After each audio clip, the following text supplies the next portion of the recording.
Good morning, everyone. Welcome to Sunrise Daily today. I'm Chamberlain. What's up? It's a brand new week, work week. I'm Ayo Makinde. Welcome to the show. Good morning from Abuja. I'm Maokwe Ogun Yusuf. Brand new week, like it's terrible. Yeah. Come on. It's going to happen Well, it is. Next time out. Well, it's a new work week, okay? Yesterday was... For you, though? Weekend. Well, I had to drop that line. Well, look, yes, indeed, we're still grappling with this with COVID-19 and how to contain, ensure that the actions keep going through. Much as we keep trying to see how we could let those reminders, keep dropping those reminders out there. I mean, now the rains, the heavens have opened up in Lagos, for instance, and of course, I saw people walking by, and I did ask myself, okay, how are they going to go along with that mask under the rain? Well, a number of things about that one, you know, the first thing that came to my mind was, wait a minute, are we now, you know, taking a little break from COVID-19 to now begin to focus on the rains that we've already been told it's going to be heavy this week? No, well, even if you don't focus on that as such, you have to pay attention to it. For instance, if people, maybe when they're going out, not checking the weather, and they haven't opened up in midway, or while you're already out, and people rush into a place to take shelter, and there's no such thing as social distancing. Oh boy! No such thing as social those distancing. Those are some of the challenges that we will face, especially now that there's a lot more relaxation of those measures. But I think it went all right in Abuja, even though yes, indeed, the NCDC did release that over the figures there quite concerning. But you think people are dropping the ball? People only need, you know, those three words. And again, it played out when Babajide Ogunsan, our data consultant, also spoke yesterday. He talked about the trust deficit. Oh. That trust deficit is so huge. And we've been talking about this now for what? At least almost 2 years since I've been here. And it keeps increasing. But if you don't trust that much, what about taking care of yourself? Taking precaution yourself. You need to believe in something before you can take precaution. Until people had malaria, they would probably never believe that there was malaria. So the first thing is to even believe in the process. I think, and I was at home over the weekend, and this thought just came to my mind. Maybe we need to redesign the Ministry of Information at the federal and state levels to Ministry of Public Enlightenment. Maybe it's just a thought, because if all we do is give people information, they can, just as you said last week when we had this conversation. I'm not sure that's what the minister does or the ministry does. What we hear most of the time is just give the information out and tell people consequences of disobedience. Which is part of their jobs. Which is part of their job, but let's expand the conversation. What we do here is inform, but we don't stop there. We educate. So I think that's what is missing here. Okay? So how did they miss it out in Abuja for that concert in Jabi Lake? Because I mean, you saw that. You remember. I think it was one of our conversations that we had here. Also, we remember when I think it was the Guardian newspaper, one of those newspapers, said that the governors were also responsible for disobeying the concert, the interstate lockdown and all of that. Yeah, so if that is the kind of thing that we have seen at the leadership level, some people will justify this, that look, if the leaders can do it, why can't we? No, but was it the actual intention of the organizers? Because I understand they had organized one previously and it was a drive-in and it went well. So maybe they tried this one, the same method, but it went wrong. But the FCTA said it is not approved in Abuja to have drive-in concerts.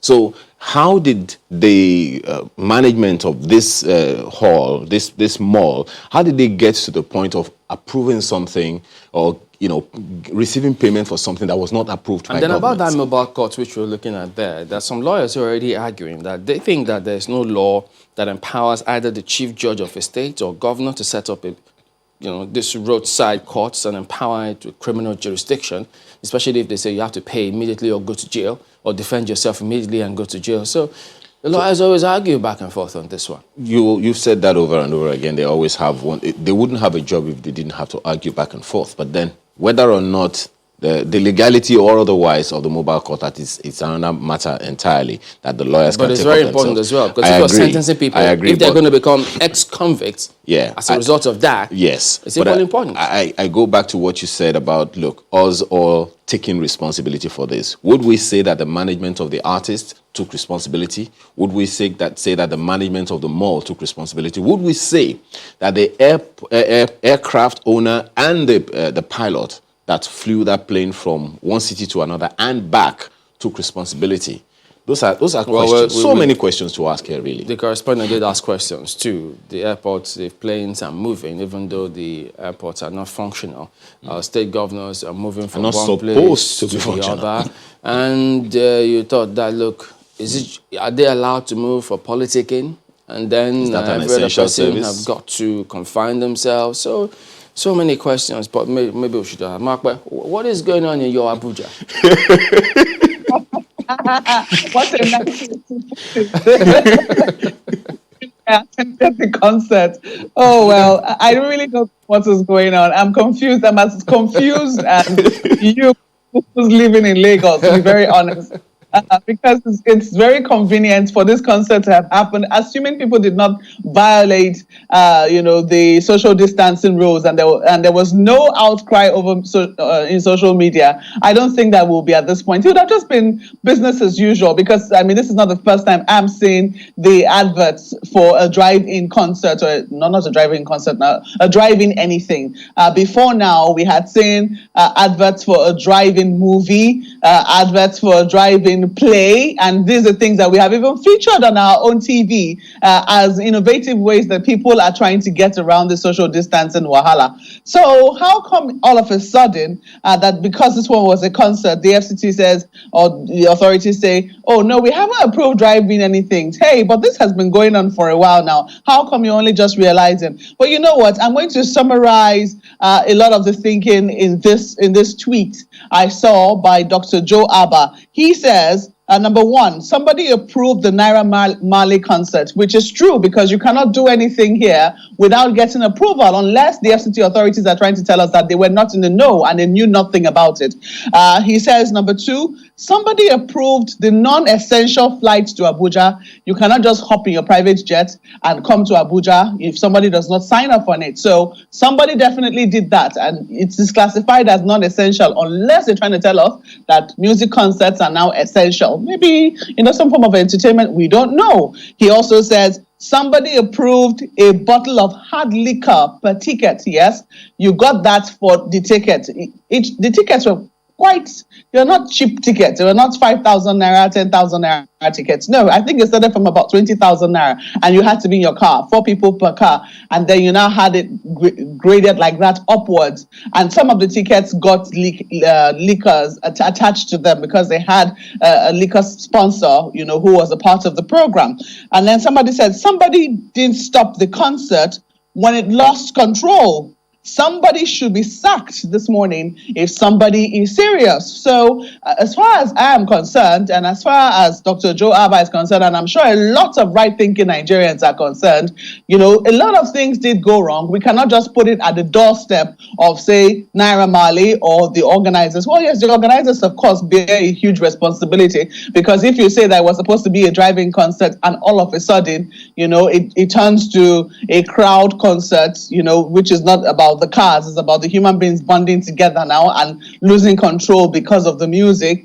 You had a responsibility to do something. That is something that they ought to have foreseen and be able to do something about. So as far as we're concerned, people ought to take responsibility for what has gone wrong. And they include all the people that he's listed, from those who approved the concert to those who approved the non-essential flight, to those who approved the ticket, all the people involved in that in that chain, ought to be held responsible. As to whether or not the people who, were tried by the mobile court become ex-convict, I don't think so. I mean, because first of all, look at the sentence. They shut the mall for 2 weeks, and then maybe they'll have to disinfect it, for possible COVID-19 infection. I don't think it's a criminal offense. I mean, more of a civil disobedience or something along that line. I don't think it's anything that grievous. So So I don't think talks of becoming an ex-convict, will apply in this situation. It's like violating sanitation Saturdays in the times that we had them.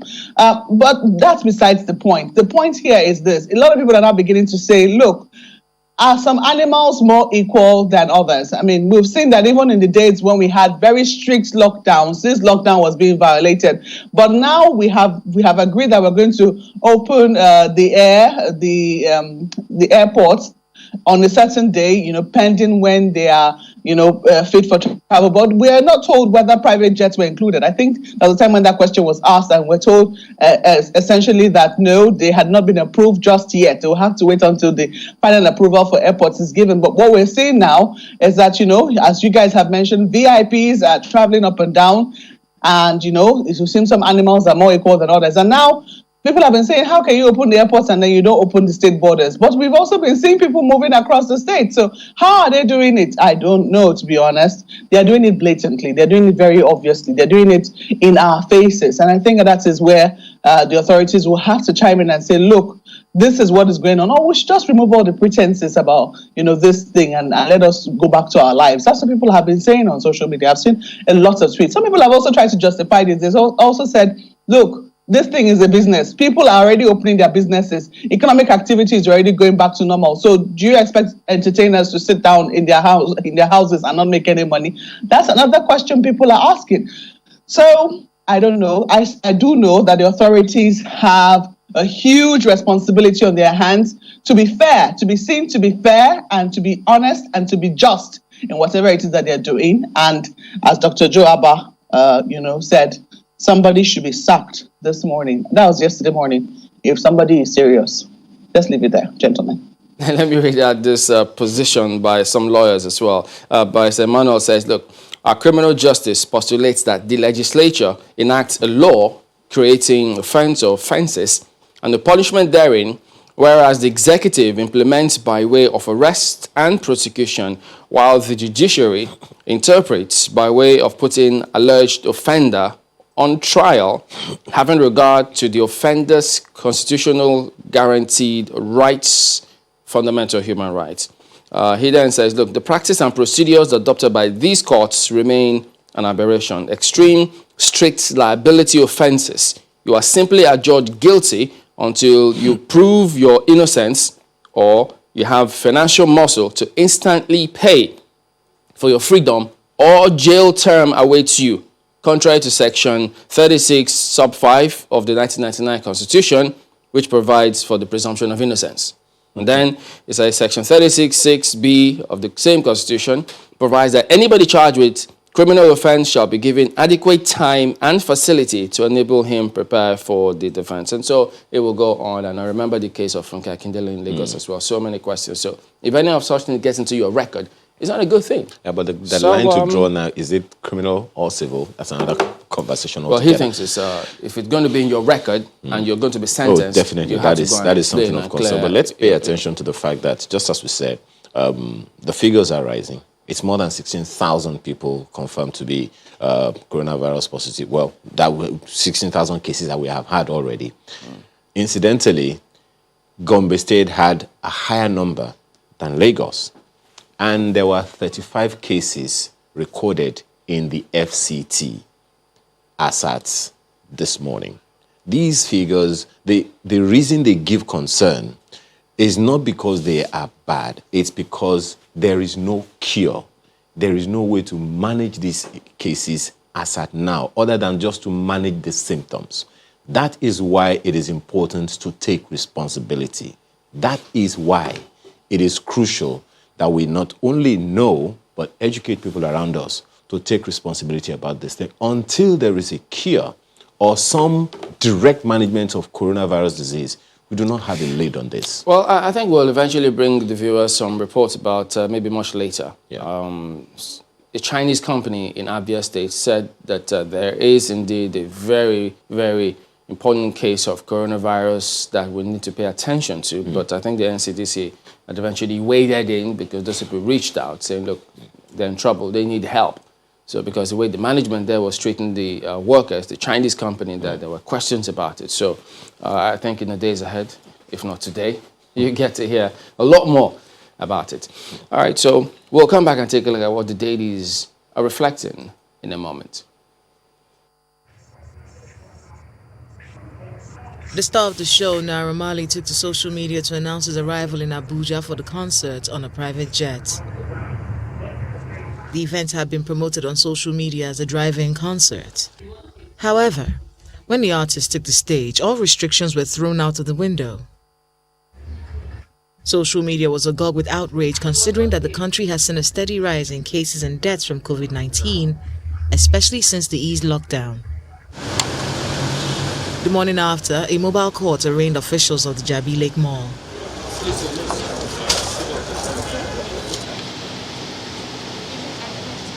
Prosecutors accused them of breaking the presidential order prohibiting social gatherings, opening a business not offering essential services after the approved time, and renting out a car park for a concert after 3 p.m. The magistrate ordered that the mall be sealed for 2 weeks.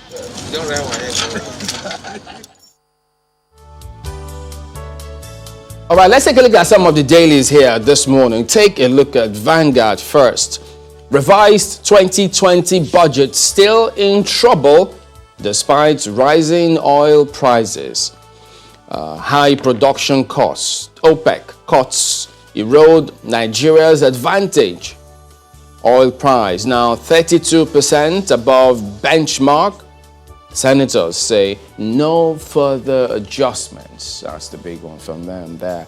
And then you can see weekly average oil price, the OPEC baskets right there in that pictorial form. And then Aso Rock shooting. Buhari orders investigation. Says he's not in danger of COVID-19. It shows there's no one in charge. Afenifere Aisha just protecting her husband, ascribed to spokesman there. So that's what you see on the front page. And then just beneath that, court restrains police, Dangote Industries from BUA operations. So you might want to find out what's the back and forth on that one there. Insecurity in North. Presidency, Northern elders at war. There's been a conversation going about that back and forth on that one. Well, this Edo, you'll get to see it in some of the other papers. We'll take a look at what's on the back page here. Vanguard Sports. Bayern could seal 8th straight Bundesliga title at Bremen tomorrow. Wow, 8 straight. That's a huge one for them there. That's Vanguard this morning. If you look at the Nigerian Tribune, it leads with the story that Chimelin just referenced. It's about Edo politics. Edo APC governors in fresh move to save Obaseki. That's the lead of the Nigerian Tribune newspaper this morning. As he visits Wike Udom, says, my next move will be made known after I meet with Buhari. Apparently, someone is still in charge of something. Appeal committee can't uphold a matter never appealed. Well, I guess it's yours to decide how you see this story. On the front page of the Nigerian Tribune this morning, check the page 6 of the paper for the rest of the story. Right under the picture you see on the front page of 3 feared dead in Ilorin as bridge collapses. The story is on page 26. That's unfortunate. COVID-19, how FJ will fund 2.3 trillion naira stimulus package. The story is on page 24, and it also tells us that 40% of households in Nigeria live on 11,000 naira monthly. It's not even halfway up to the minimum wage. Well, the details are there on the inside pages. Right above the nameplate, North at mercy of armed gangs, Northern elders lament, say Buhari governors have lost control. This is something very troubling, but you'll find the story continue on page 4 of the Nigerian Tribune this morning. If you check the back page, you'll find an opinion that you may want to take a look at. That's the Nigerian Tribune this morning.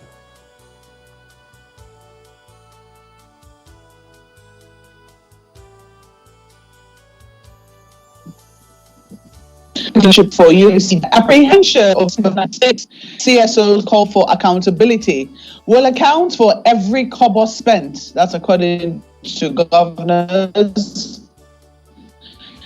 federal government to inject $2.3 trillion to tackle post-COVID-19 recession.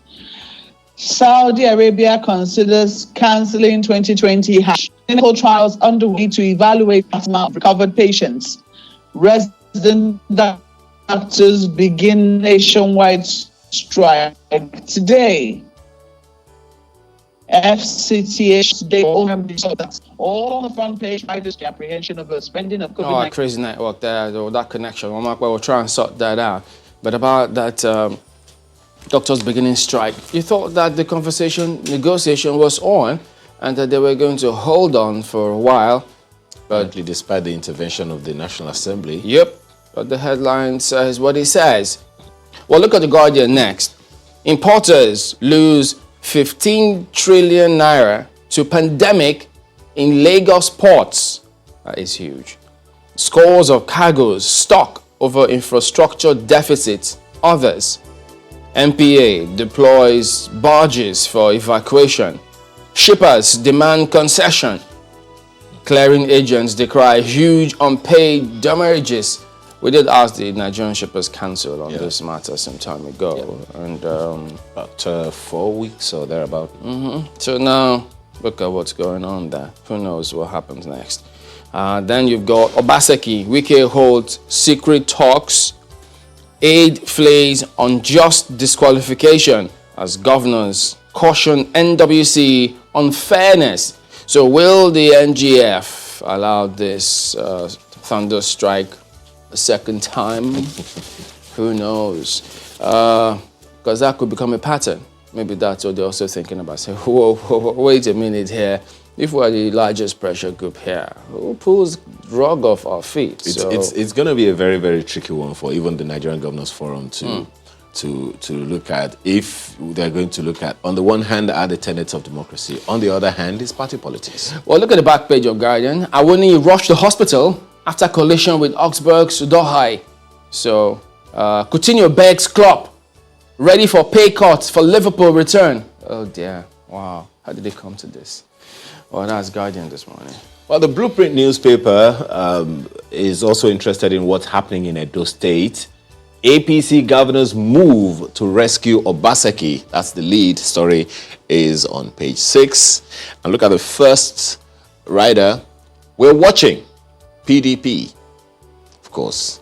And Obaseki Wike meet. Edo APC faction wants governor expelled. All of this, I don't know. But that's what it says on the front page of the Blueprint newspaper this morning. Right under those pictures we told you about happened in Ilorin. Buhari not endangered by State House shooting. Well, you may want to stay tuned to listen to more on that and other matters this morning. Right under the nameplate, NEF, North now at bandits, kidnappers, mercy. You may want to find out the details of that. That's the Blueprint this morning. Okay, so there you go. That is a look at some of the front and some back pages today. We're back in a moment. Don't go away.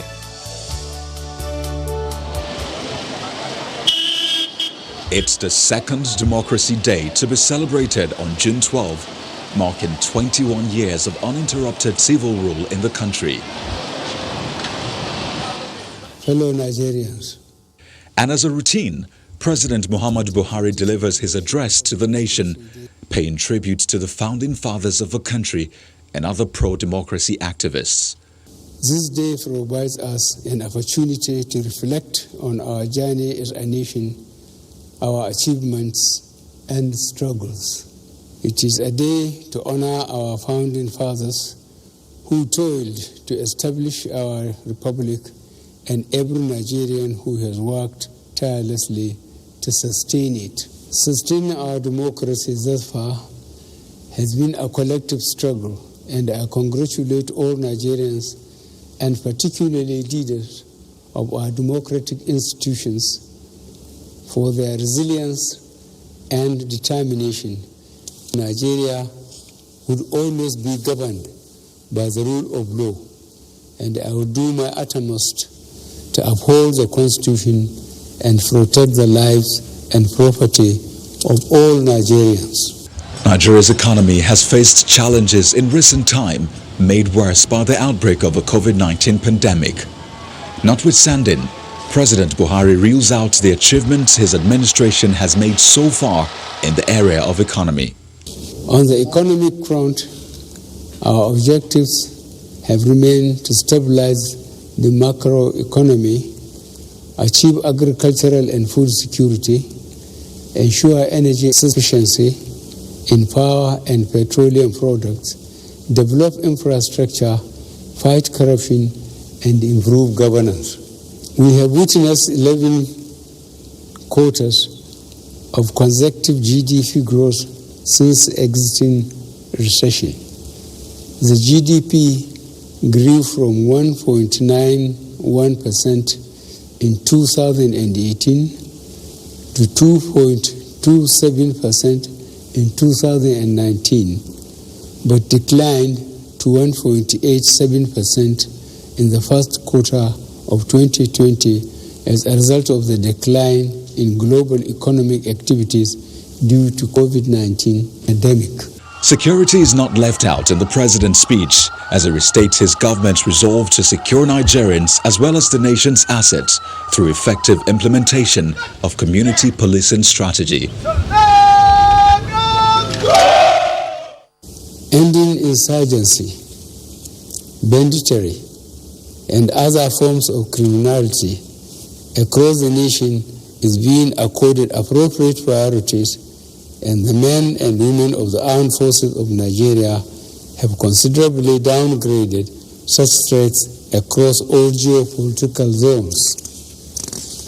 All the local governments that were taken over by Boko Haram insurgents in Borno, Yobe, and Adamawa have long been recovered and are now occupied by indigenes of these areas who were hitherto forced to seek a living in areas far from their ancestral homes.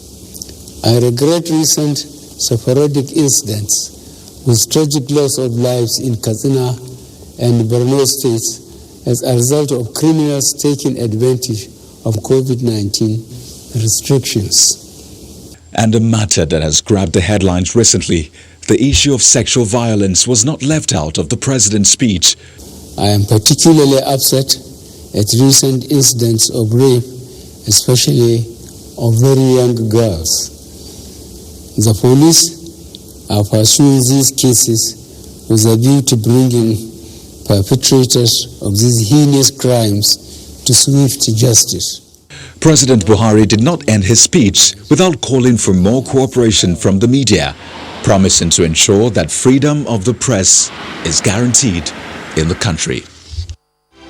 Thank you to all the health personnel, all of those who are on the front lines, who are doing everything they can to keep us all safe. Well done, and thumbs up to you all. Well, let's move on now. The presidency, as you may have heard, they've been explaining the recent incident at the State House among some of the residents, which escalated, leading to the arrest of some staff by the police. Now, in a statement, the presidency describes the incident as a minor occurrence being used by some critics to justify attacks on the government and the person of President Muhammadu Buhari.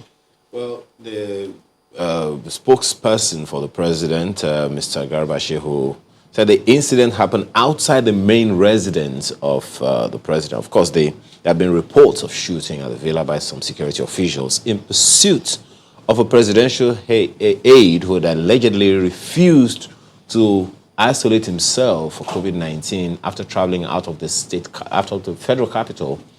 Now, the First Lady was said to have been infuriated by the aide's action and reportedly fled, and it was in the process of stopping him that shots were fired.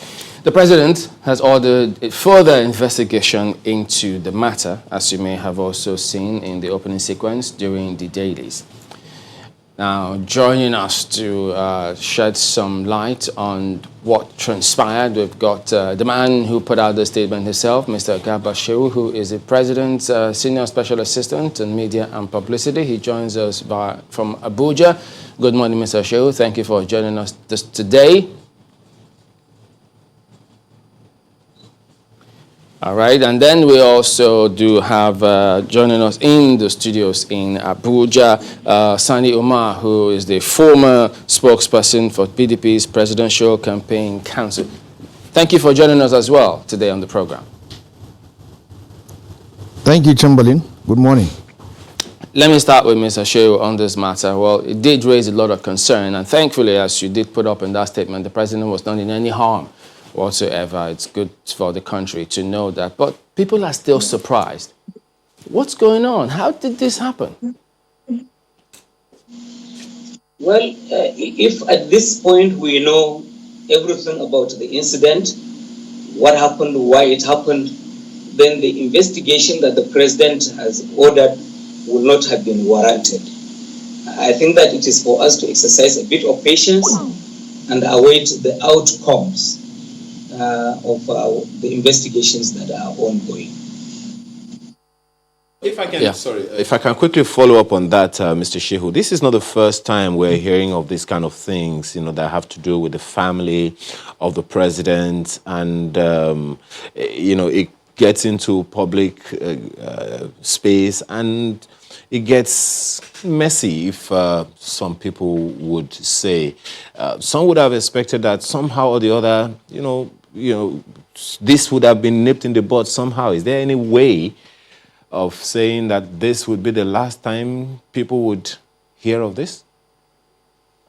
I think that when you look at what is happening all over the world,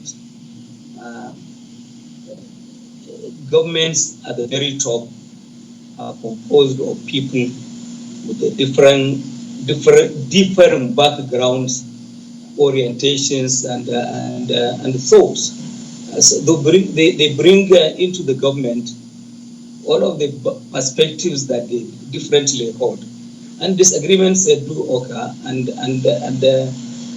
what then happens is that these are usually within limits, and so it is not expected that there will be unanimity in opinion or points of view because you happen to be working in the same government.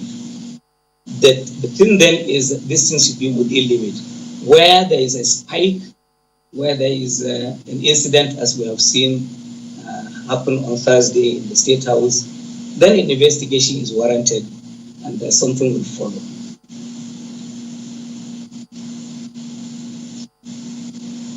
And is that they are supposed to be in charge of security at the villa primarily. So have they, do we know if they've made any arrests or anything coming from them at the moment? No, all I know is that they've been taken away. And as we said in our statement, ordinarily it is assumed, it is taken that they have come with the best of preparations. They are tutored on how they would carry weapons and use them. And if they come short, then they have questions to answer. And I think this is what's happening. This to Mr. Sani Umar of the PDP. First of all, how do you react to this?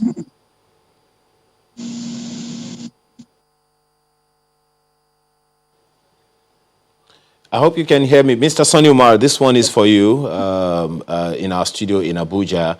I'd like to find out from you how you react to this occurrence that took place in the presidency.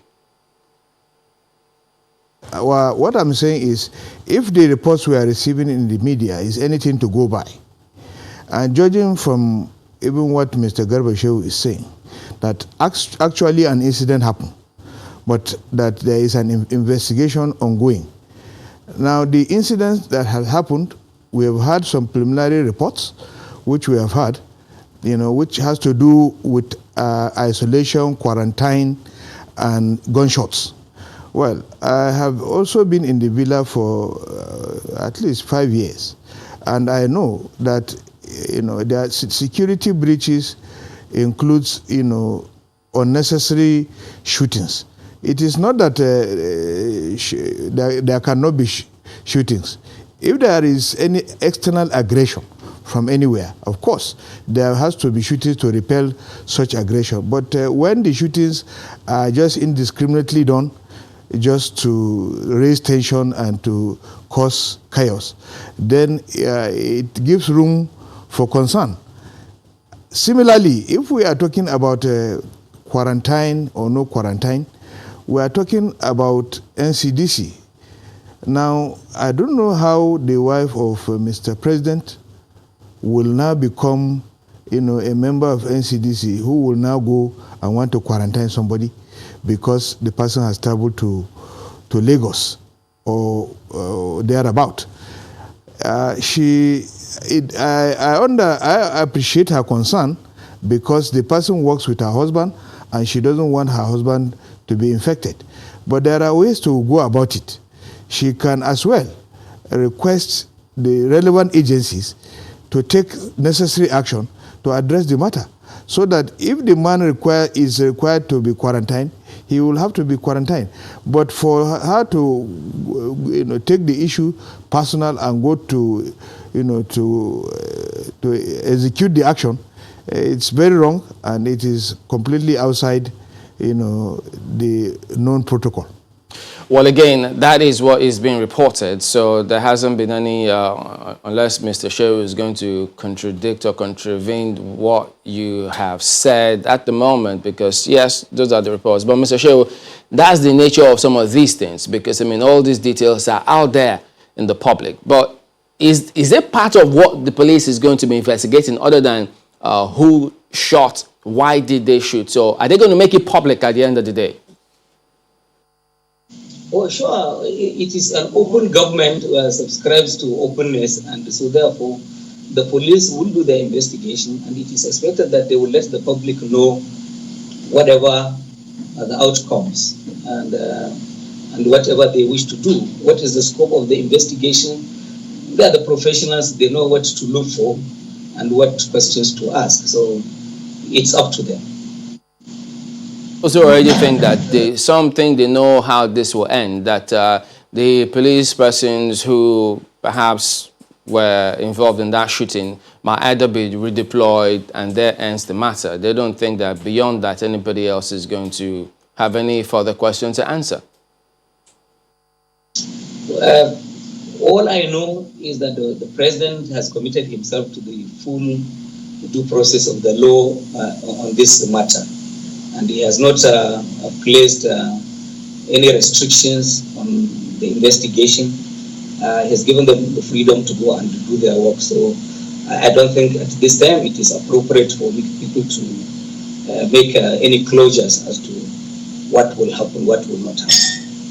Well, before we move into other matters, Mr. Shehu, one critical element in this case is the fact that there is the allegation of someone in the presidency traveling out of the city in the face of an interstate lockdown ordered by the president. If that is the case, what should be the penalty, at least from the presidency? Because people would say the presidency should be providing leadership by example. The presidency has not failed in any way in providing leadership on this or any other matter concerning.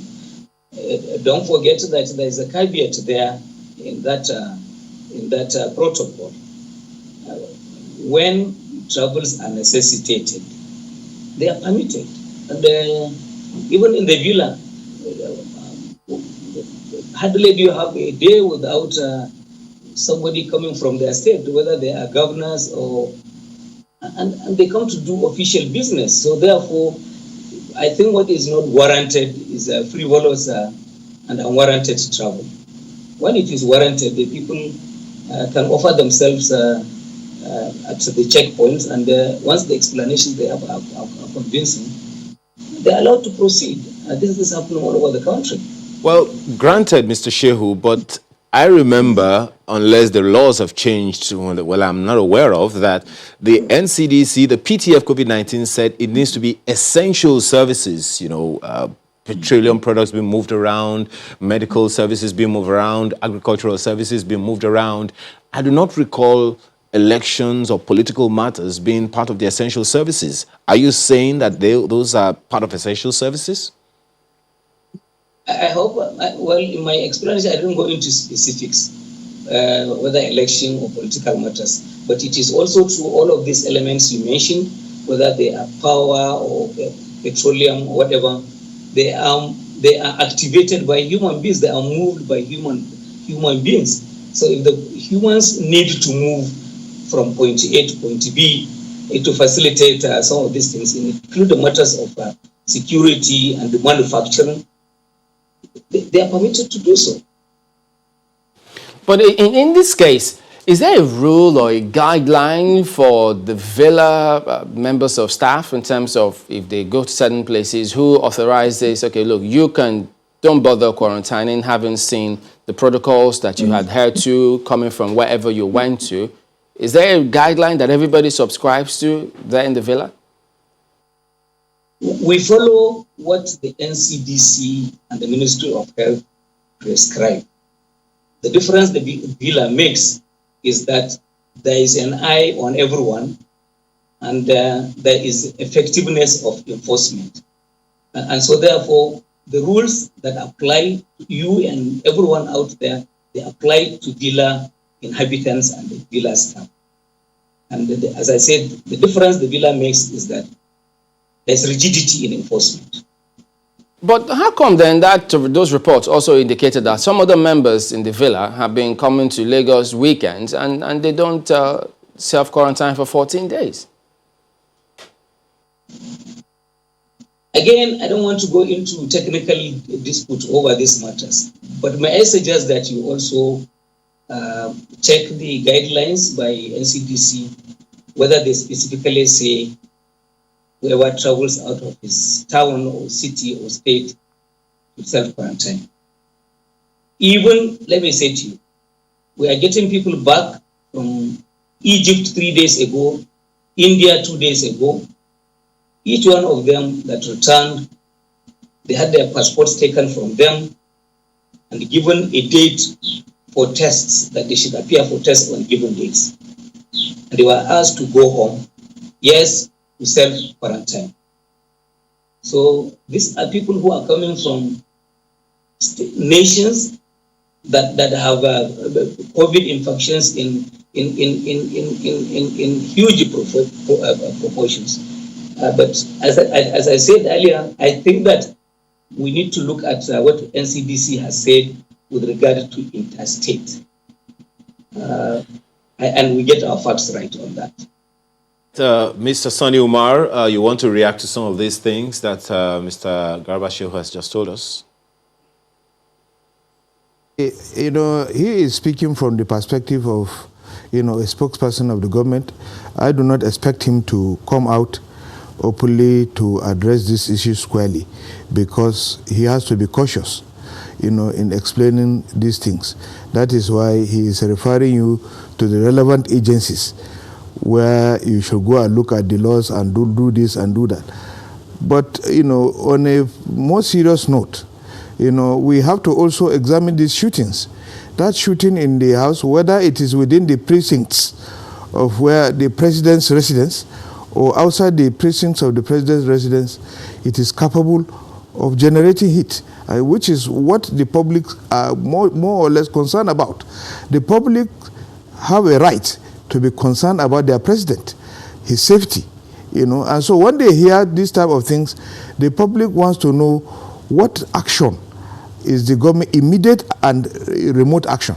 Now, investigation is one thing, but what action is being taken for such act? For you to go to somebody's house to chase him, for him to run off the fence and so forth and so, what action is being taken to forestall it? Do you have to wait for a report? And how long would the report come? The problem we are having is this red tapeism.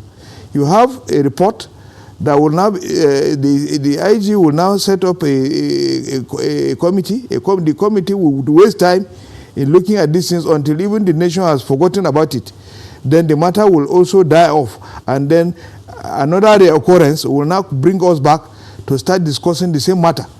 Now, apart from what the IG will do, the presidency also ought to take punitive measures. And the presidency is well structured in such a manner that there are so many ways to tackle this matter. You know, we have offices that are in charge of political, the SGF office. We have offices that are in charge of civil servants who are working for the government, which is the office of the permanent secretary. And of course, some other agencies that are also integrated in the presidency. So the presidency is very large, as we know. But what punitive measure can be taken, you know, by the presidency without waiting for any report from any Inspector General of Police or okay, well, Mr. Ma, we don't know if the DSS made any arrests at that point in time before the IGP eventually waded in. So what do you expect? You keep talking about what certain things should have been done. What's your thought on that?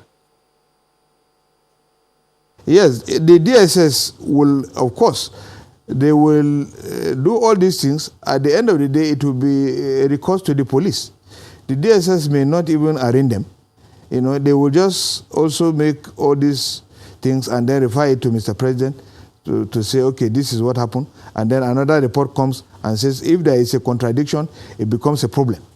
So if the police report is different from, because the police is investigating an incident of shooting that involves a police person. So if the police person is exonerated by the police report, and then the DSS report says no, that policeman is guilty as charged, then the president is now left with two reports on which one to base his judgment on. So, but the president also must be given, you know, the first information report, which is the quickest report that he will get. This is exactly what happened. If a fight happens in your house, you don't have to set up a committee to now go and look, asking what happened, why did it happen. You first and foremost ask people around what happened, and they will tell you. And what happens, you will be able to, at least then you ask the people who are involved. You know, what happened? Why did you do this? Why did you do that? Why? Then you will be able to get it. But if you begin to say, okay, you have to wait for a committee to do that, then the matter will just be, it will be taken softly, and before you know it, the matter, you know, is dead. So what are your expectations? Are you suggesting that there is domestic violence in this case and certain things have got to kick in immediately? Because this is the first time I'm hearing that there is any shooting in the presidency. So if there is such a breakdown of law and order in the presidency, certain things have to be done. And what ought to be done should have been immediate. Then subsequently, if other punitive measures will come in, maybe they will say, okay, for instance, they say the person who has done this shooting should be removed from the presidency. First, remove him from here. Let him not be working here again. Then if he is found to be guilty at the end of the day by the reports, and then other punitive measures will be taken, then it will be taken. And if they find that he is not guilty as charged, it's easy to return him back if they want him, or he can be substituted. But something must be done to show Nigerians that the matter is serious and the concern of Nigerians is not misplaced. Well, Mr. Shehu, he's suggesting that something other than the investigation that the president has ordered needed to have been done. Do we know if anything had been done behind the scenes other than this investigation? Well, let me say that we are a country governed by laws. It is not in our laws that punishment comes before investigation. And for the sake of my good friend, Sani, the president didn't set up a committee to investigate these matters. What he did after the incident was he called the Inspector General of Police and addressed him directly and asked him to go and find out and take whatever necessary steps are there. And when you consider that these are things that happened on Thursday evening, I believe, Friday was a national holiday, and here we are today, Monday. So let's see what follows. People should not seek, punishment before questions are asked or wrongdoing is established on the part of anyone. I think this is the very essence of our laws.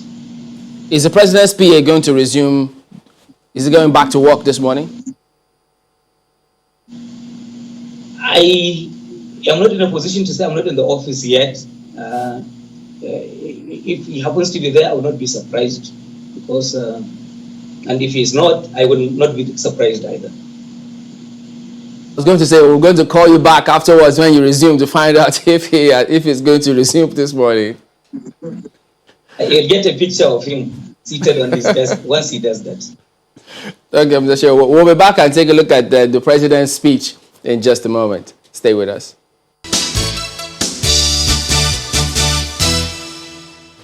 Welcome back. We're now going to talk about the president's Democracy Day speech. Now, in the area of security, here's what the president said.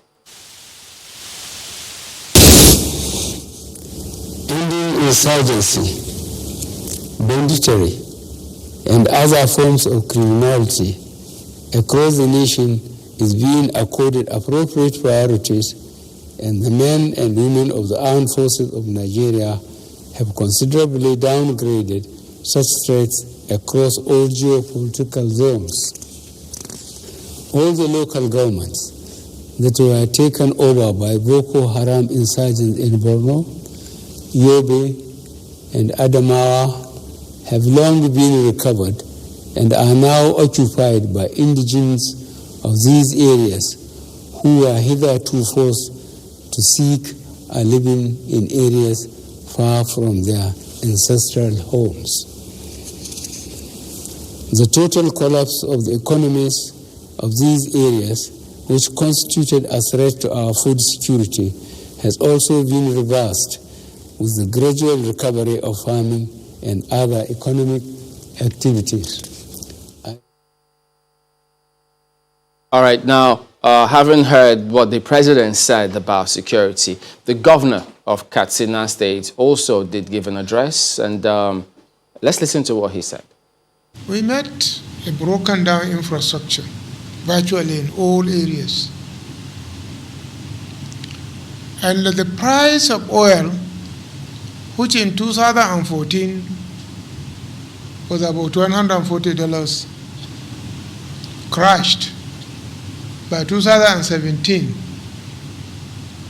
November, December, the selling price was $27, $28.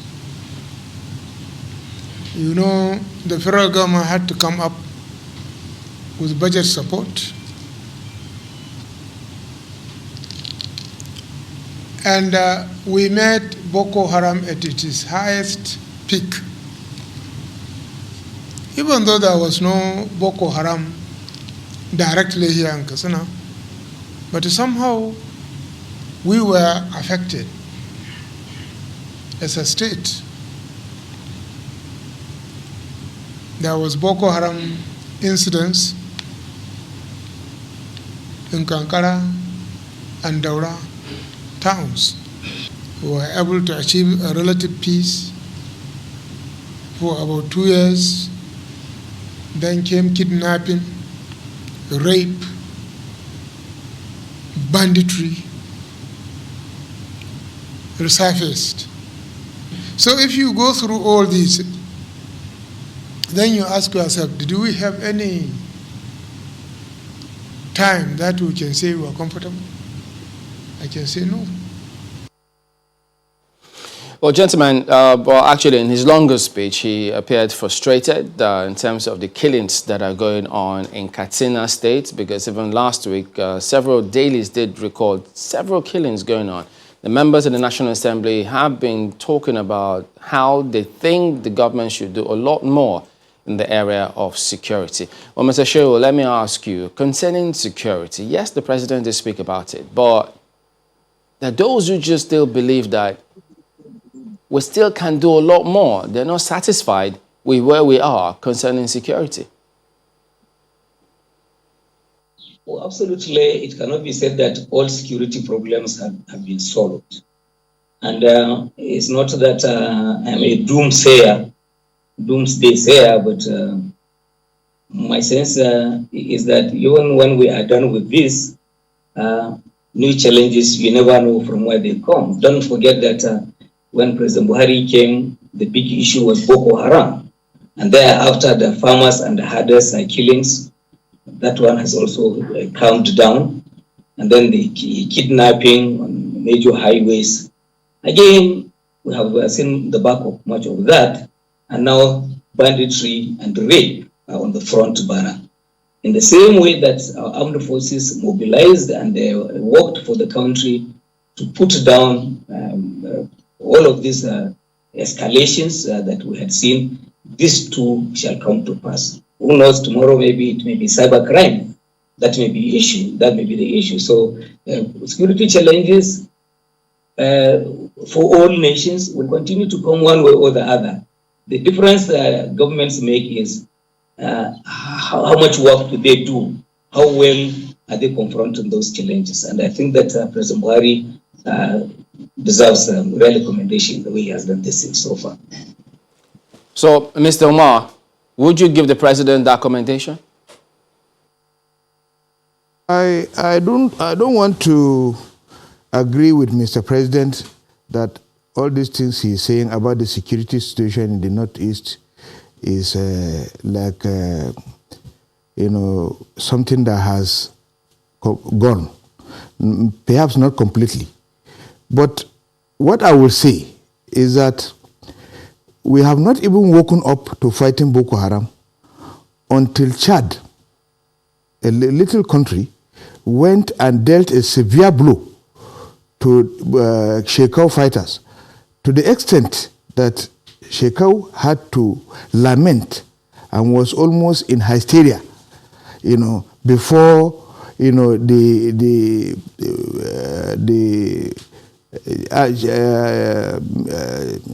army chief, Buratai, decided to relocate. And even when he relocated, we thought this matter would have been dealt with completely. But to our surprise, we will hear today that 81 people have been killed, about 40-something people have been killed, this and that. And military formations have been attacked, and so forth and so on. So for us to be confident that what Mr. President is saying, we want those places where they say Boko Haram is no longer occupying, for people, for there to be a peace tour. Let people go, let the army go there and go around, and let us see if they have not been attacked. Then we will be confident that everything, is back to normal. But as it is now, the menace of Boko Haram is like a recurring decimal. It will seem that the federal troops are winning, but then again the Boko Haram will strike, and then the whole thing now becomes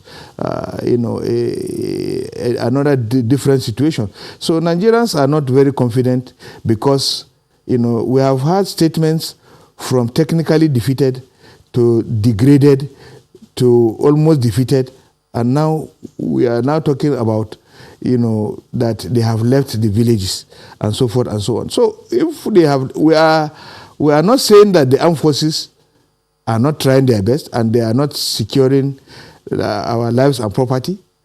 We appreciate them because we are all Nigerians. Their action affects us. So we pray for them daily and we wish them success all the time. But it is not fair when in enumerating your achievement, you give us alternative facts. What we see and what we hear and what we read is different from what you are saying. So are we now expected to agree that in the North is no local government is occupied by the Boko Haram insurgents, when even bandits are occupying local governments? Talk more of Boko Haram. Bandits are occupying local governments in Zamfara and some other, in Katsina and some other places. And then you are not talking about more deadlier Boko Haram, and they are no longer in any local government. In Borno State, I beg to disagree with Mr. President. Mr. President may give reel out his achievements, but in reeling out his achievement, he has to be modest in explanation. Not to his writers should be more modest, not to give a report that at the end of the day will ridicule him. When we begin to discover that several local governments are currently being occupied by Boko Haram. Perhaps that also underscores what the president said in his speech when he talked about local government and state governments revamping their intelligence assets so that security agencies can latch on to the information that they receive from the state and local government intelligence assets and be able to nip these attacks in the bud.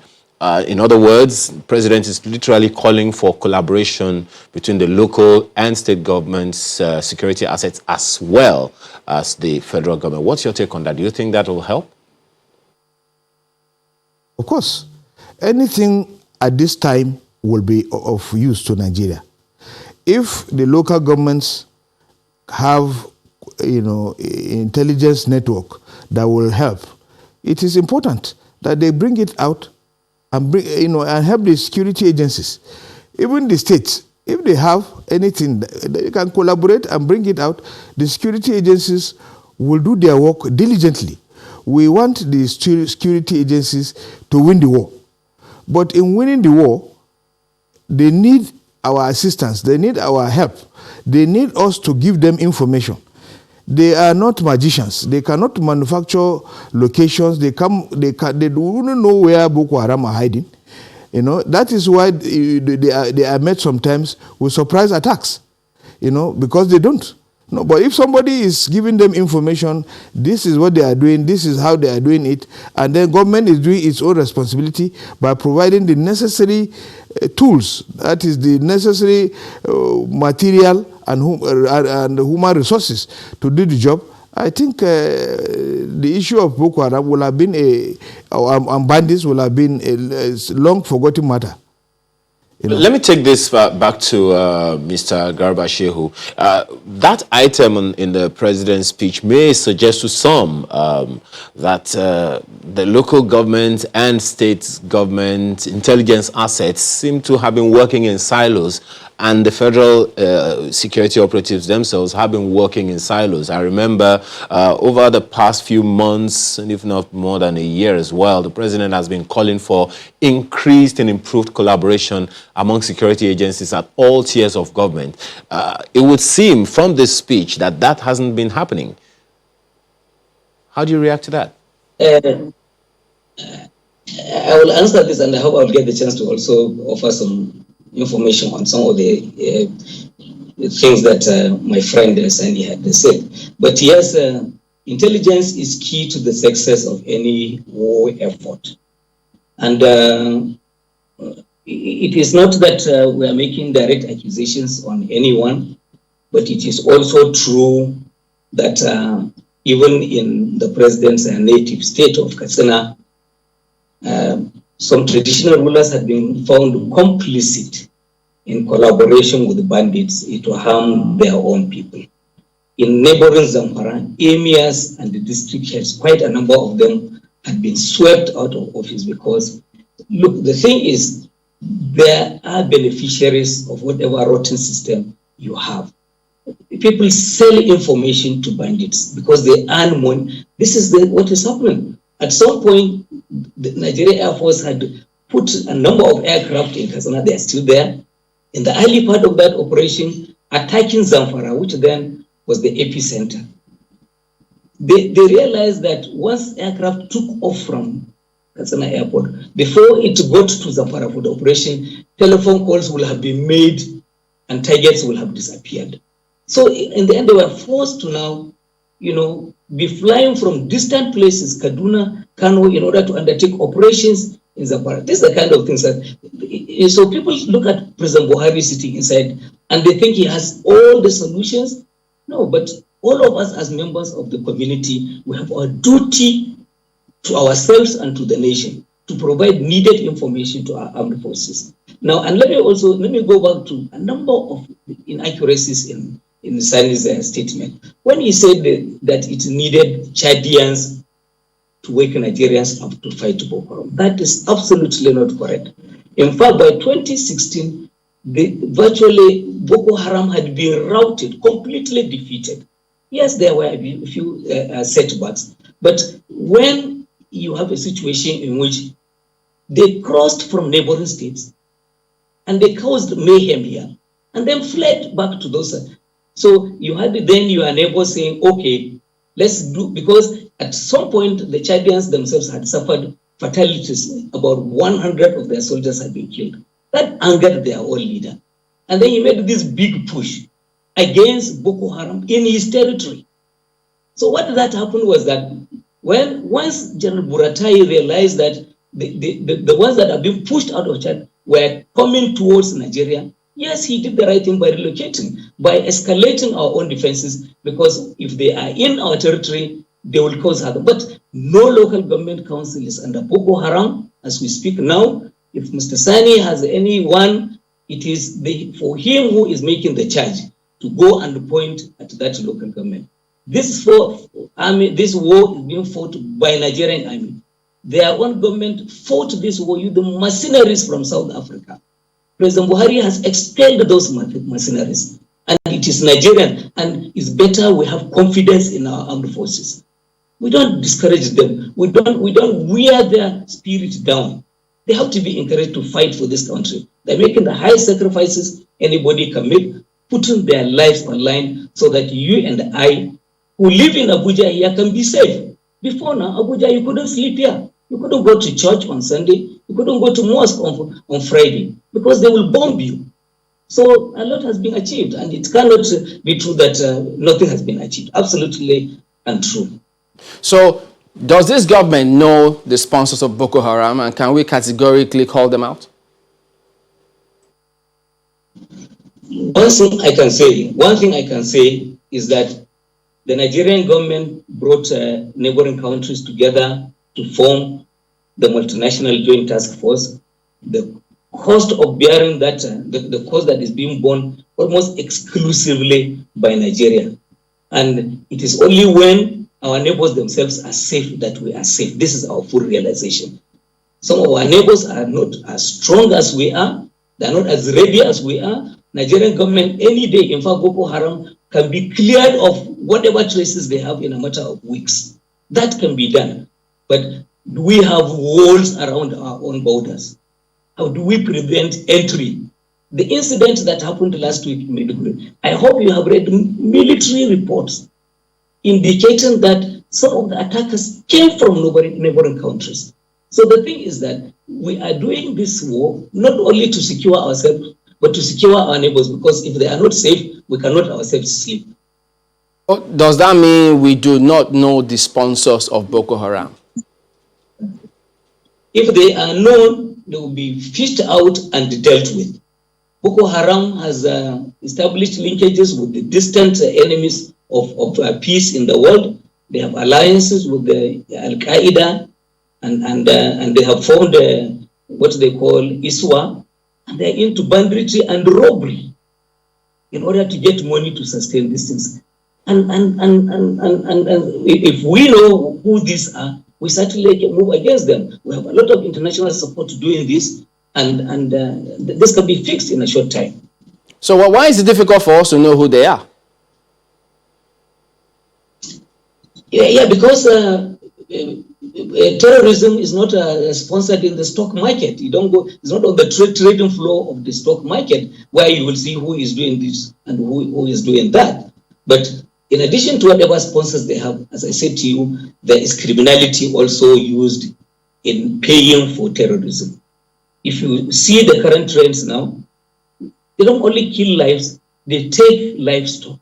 They break into markets and take away food stuff, and banks and that are broken into, and they steal from them. So, in fact, who knows? At some point, I thought in Zamfara they had seen traces of Boko Haram elements in the kind of kidnapping and the ransom taking that was going on. So they are doing these things on two parallel lines. They are into criminality and getting money from that. Yes, there is also international support for terrorism in the Lake Chad Basin. Okay, let me bring in Mr. Omar on this one before I come back to if we still have time for that. Mr. Omar, could you Before you respond to all the matters, perhaps that Mr. Shehu has spoken about, tell us, the Jonathan administration at that time did also tell the country that they were going to name the sponsors of Boko Haram. That didn't happen. Well, we let us say clearly that at that time, it was the heat of Boko Haram, and Jonathan was faced this heat immediately because the Boko Haram they started striking, more or less during Eradua's period. So when Jonathan came in, he was still trying to manage them, and their tactical approach is to create tension, to make more more damages by being more terrific or terror infested. So everywhere bombs were being detonated across the country. At that time, the emphasis was to manage and to be able to stop them from all these things. Now, as it was going on, other investigations were still going on too, as to who are the key sponsors of this Boko Haram. So, prior to our departure from government, government couldn't name anybody because at that time the investigations had not, been concluded. If you remember, the Jonathan administration was always setting up panels and so forth to really investigate this thing. There was the General Sabo committee that was to ascertain the Chibok girls, and then the Minister for Special Duties, Kabiru Turaki SAN, was to handle the general investigation of the Boko Haram issue and how to bring them on board and so forth and so on. So there were so many segments working on that. But when government goes, another government continues. So we expect that where we stopped, and since we have given a handing over, this government will continue. Security issues are not issues that you always discuss, openly on the pages of newspapers or in the media houses, because you will be giving the opponents and the opportunity to know what you are doing and how you are perceiving them and how they can now defend themselves. So most times, the major issue that we have is that even the security agencies themselves are not coordinated. If you remember at one point, the National Security Advisor, General Mongono, said one time that the security agencies are working at cross purposes, and which means that they don't have synergy. So they don't share information, they don't share intelligence, they don't share anything. So Mr. Umar, that's a very good place to take the issue up with Mr. Garba Shehu. You just heard him, Mr. Shehu. He just, talked about something that even the president has also talked about, the fact that the security operatives are not working in collaboration. They're not working together. I remember the president called a meeting, where he said that all security agencies needed to begin to collaborate. Perhaps that is one of the challenges that we're having with security, attaining our security targets, Mr. Shehu. How do you react to that? I would react by querying your own question first, because to be honest with you, I don't sit in all of the security meetings, but it is doubtful if the president will himself say they are not working together. He probably would be given a directive on enhanced cooperation and all of that. Is there inter-service rivalry? Yeah, well, you have said it. The NSA had spoken about that at some point, and the effort all the time is to ensure that they work together. And I think you can see that they are, as much as possible, doing so, because in all of these things, whether you are dealing with Northwest or Northeast and North Central states, the military on the ground is always supported by air power. And I am aware that even as late as Friday, night fishing aircraft had been sent to Katsina and Zamfara, so that the bandits who now devised new ways of carrying attacks at night, as did Boko Haram in the past, instead of daytime attacks, will now have the price to pay for that, because we also have the night fishing just one more thing, Mr. Shehu, just one more thing before we sign out here. You mentioned the motivation for soldiers the other time, and that's a very, very serious one in our fight against insurgency. One of the issues that we have heard, you may as well have heard, that's really stalling motivation for the soldiers is their pay. Some say that they don't get paid, as quickly enough because of the IPs and all of that. I don't know if if that is something that the presidency is aware of and doing something about, or can do something about. Maybe local situations can arise, incidents here and there. There is nothing that the service chiefs ask the president and he doesn't give them. I'm worried about motivation for people. If you watched Al Jazeera last night, they were showing dead bodies of Nigerian soldiers. That is the worst thing that any media house can do. And that's very unpatriotic of the Nigerian reporters who had the temerity to show bodies of Nigerian soldiers lying on the ground. It doesn't happen in UK, in America, anywhere in the world. All right, then, Mr. Garba Shehu, Senior Special Assistant to the President on Media and Publicity, as well as Sani Umar, who is a former spokesperson for the PDP Presidential Campaign Council. Gentlemen, thank you both for talking to us today. Thank you so much. Thank you very much. All right, well, back in a moment. Don't go away. Welcome back. Well, now we've got Chief John Mudo, who is the President General of Ohanese Ndigbo. He's also a former Minister of Information and Culture and former Minister of Civil Aviation. He's a lawyer and an economist. Good morning, sir. Thank you for joining us today on the program.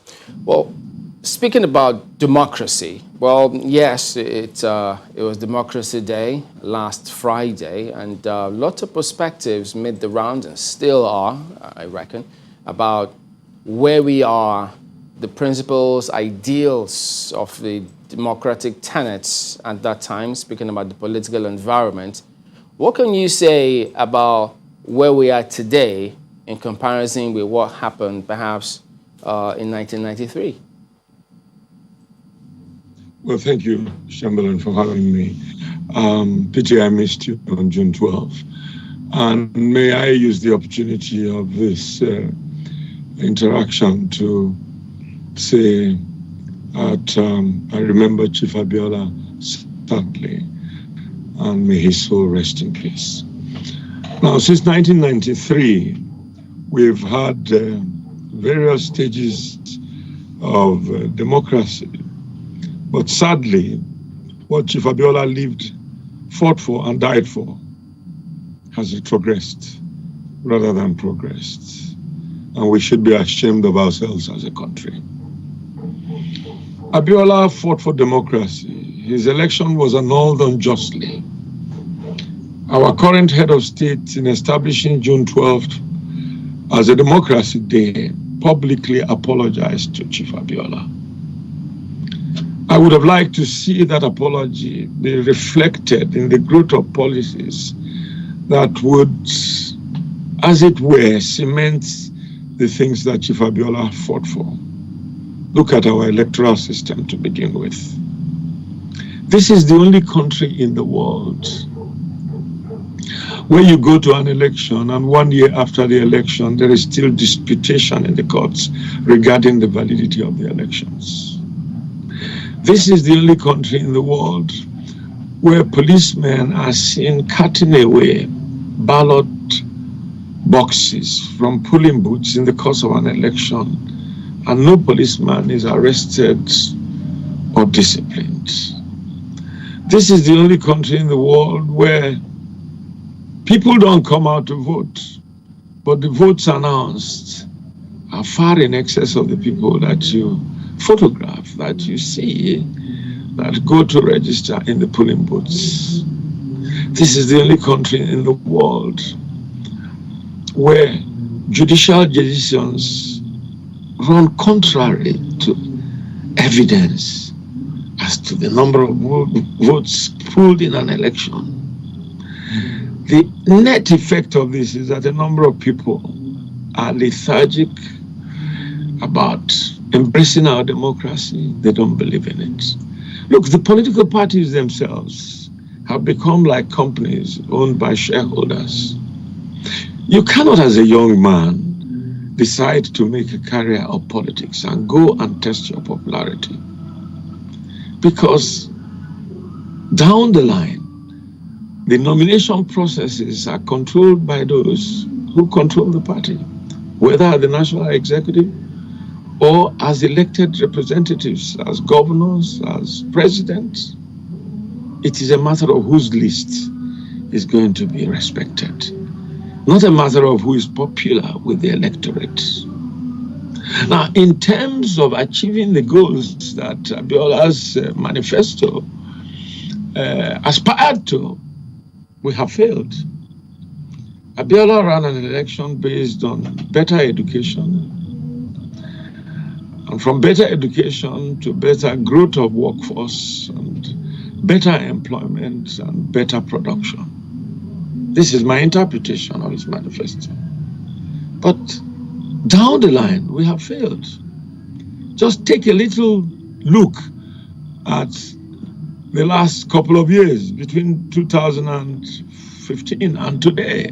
What has happened? Look at our economy. I mean, foreign direct investment has plummeted. Let me just jump in and ask you, Chief, because I mean, the percentage of lethargic voters may vary the world over, but they are there, even in all those biggest democracies, and they always try to see what they can do. We equally have them. But for the electorate here, are we free of blame? Because, I mean, there's a school of thought that says some of these things that politicians do happen because the electorate allowed them to happen.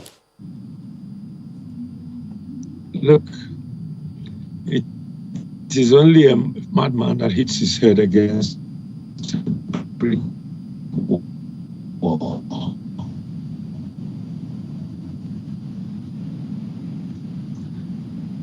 Okay, we're going to have to try and we'll hope that that connection will become a lot stronger. But part of the issues that have been raised in different fora is that the role of the electorate, and that's where we're trying to get at, to see can they do or can't we do any better than we are at the moment. Chief, if you're still there, could you go ahead and respond? Okay, we'll try and sort that out in just a moment. It's interesting that, that issue is raised of the functions of the electorate. Mm-hmm. But what is troubling is that over the years, that figure of the electorate, the lethargic voters, has increased. Well, Chief, could you go ahead and respond? Yes, the point I'm trying to make to you is that as a young man in the University of Ibadan, we had military rule. But in spite of the fact that General Gowon was in government, I walked the streets of Lagos demonstrating against General Gowon. We walked with we carried placards against Colonel Ali, who was Minister of Information. The demonstration was tagged Ali must go. When Gowon announced that 1976 was unrealistic, we were all on the streets fighting for God. As new as when I was in class 4 in secondary school, the Abure Accord was breached. And I was in the streets of Enugu wearing a badge, Easterners must get ready. And as young as 17, I entered the Biafran army to fight for Biafra. The point is that today, the atmosphere is militarized. We are not behaving like people who are working under a constitution. And don't forget, even under civilian government, our rulership has been militarized. At the time that General Abubakar handed over, it was to a retired military officer. It was General Obasanjo. And thereafter, it was the brother of a former general and a former vice president, Yaradua, who became president. So, Chief, before you move on to the next point, if I could just ask you, now, the environment at that time, and now, will it then be safe or fair to assume that your generation has made it, okay, I think, well, it's a bit frozen on us at the moment, but when he made the point about the environment at that time, how they, as young men, were able to hit the streets in protests, not once, several times. So the question then will be about the political environments or the environment generally at the time and now. You know, we asked the same question of our guest on Friday, on June 12th. You know, what's different? Why are the youths of today not as vibrant as they were? You know, he was one of those. Vibrant being relative, I guess. Yeah, you know, and he said that, look, even back then at age 15, he was buying newspapers. I said, that doesn't happen at the time. He said, because, and this is where it gets very, very disconcerting. He said, it's because these days, poverty has been weaponized. Now, that gave me a serious cause for concern. Okay. Let's see if it's the same thing with Chief Modu. So, Chief, I was going to ask you, I mean, why is it different? Because would it be fair to ask that at that time, I mean, maybe this time, your generation has made it very difficult for young people at this time to do the same things that you did? Because, I mean, many of you were in those positions, in leadership positions at very young ages. But today, your generation makes it difficult, near impossible, for the younger ones to do the same things that you did. Well, I left government so many years ago. I think it's unfair to lump me into that generation of people who don't want to leave government. I have no intention of ever going to politics again in my life. But there is room for the children to participate, but the atmosphere is not there. How do you look at a country that is governed without respect for the rule of law? Look at our military. Look at our service chiefs. In spite of the fact that our state of insecurity remains bad in the country, in spite of the fact that the extant laws, the establishment laws require that you retire from public service at a particular age. A chief of army staff is ordinarily a level 17 officer in the civil service. So is the head of police, so is the head of the Navy. And they are supposed to retire at the retirement age of every civil servant. A chief of army staff is ordinarily responsible to the permanent secretary, Ministry of Defense, and from there to the Minister of Defense and to the president on administrative matters. For command and control matters, he could be answerable directly to the commander-in-chief.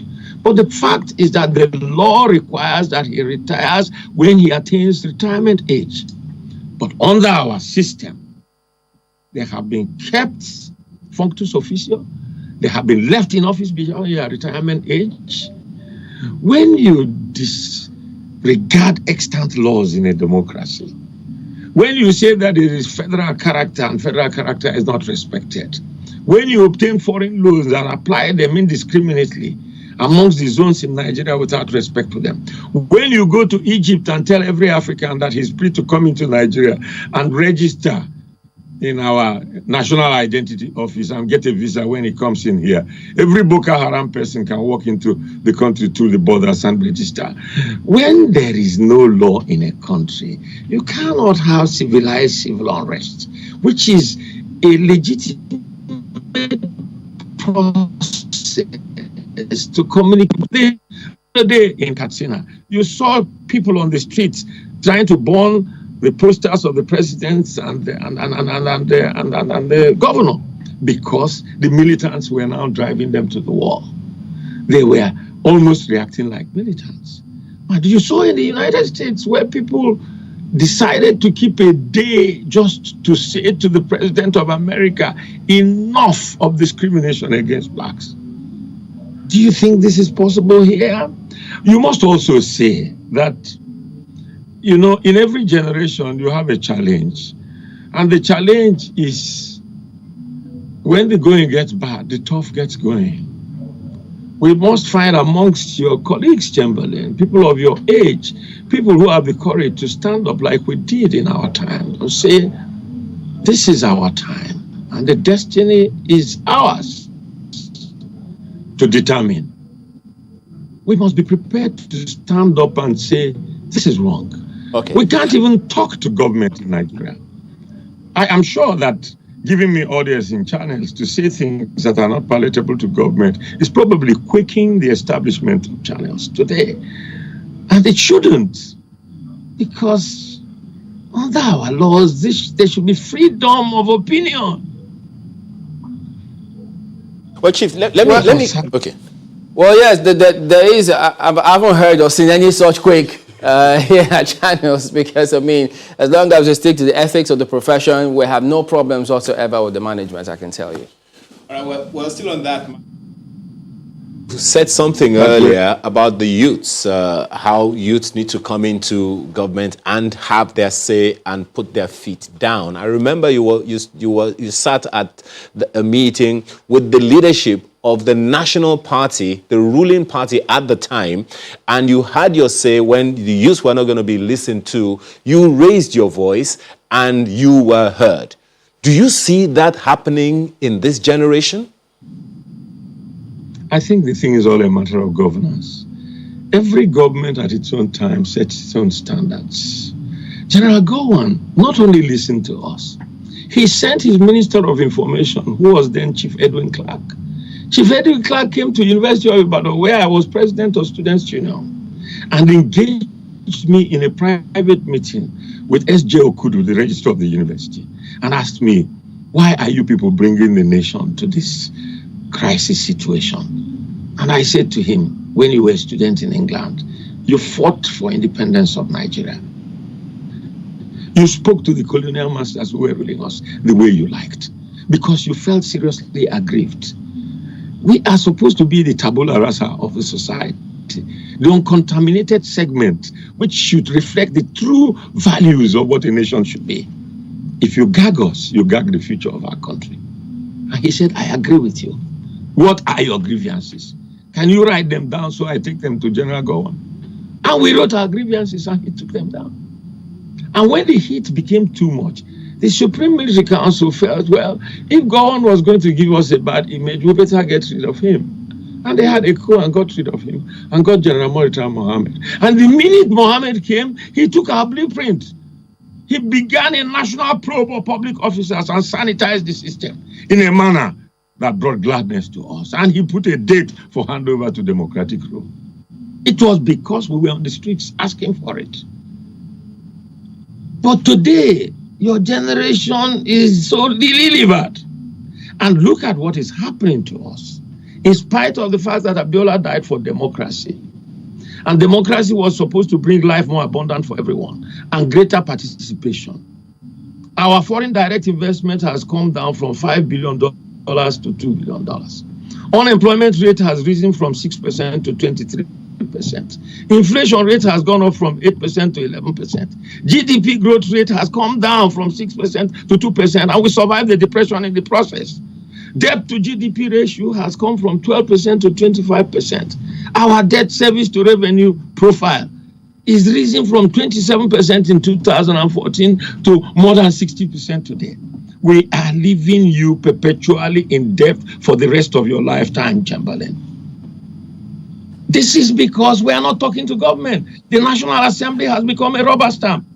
You take a motion for a loan to them in the morning, they approve it in the evening. It goes through first, second, and third reading. And the question is, what is this loan for? How is it going to revive our economy? How is it distributed to ensure national cohesion? My brother, do you need to be told that oil, that is the mainstay of our economy, is going as a source of revenue? Notwithstanding COVID, you know that the amount of non-oil machines installed in the whole world in the last 3 years are more than the oil machines installed. You know that America has grown its shale oil production to a point that is bound to threaten our oil.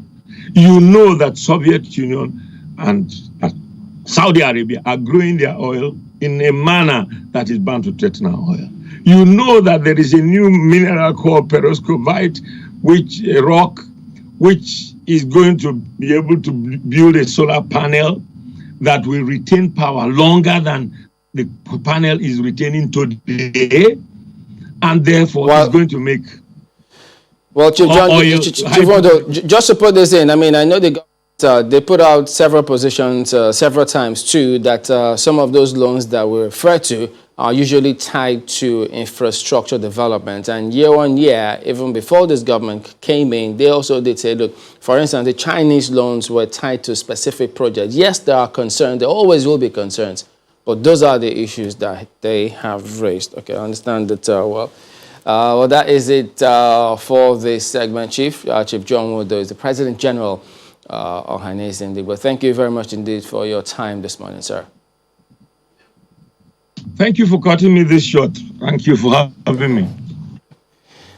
That's almost 30 minutes, sir. Well, we will be back in just a moment. Stay with us.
All right, welcome back. Well, Felix Akpan says, since 1999 to date, every Democracy Day speech by either our presidents or governors have been, what?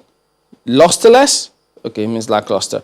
Due to the fact that none has ever encapsulated the essence of celebrating democracy as a form of government.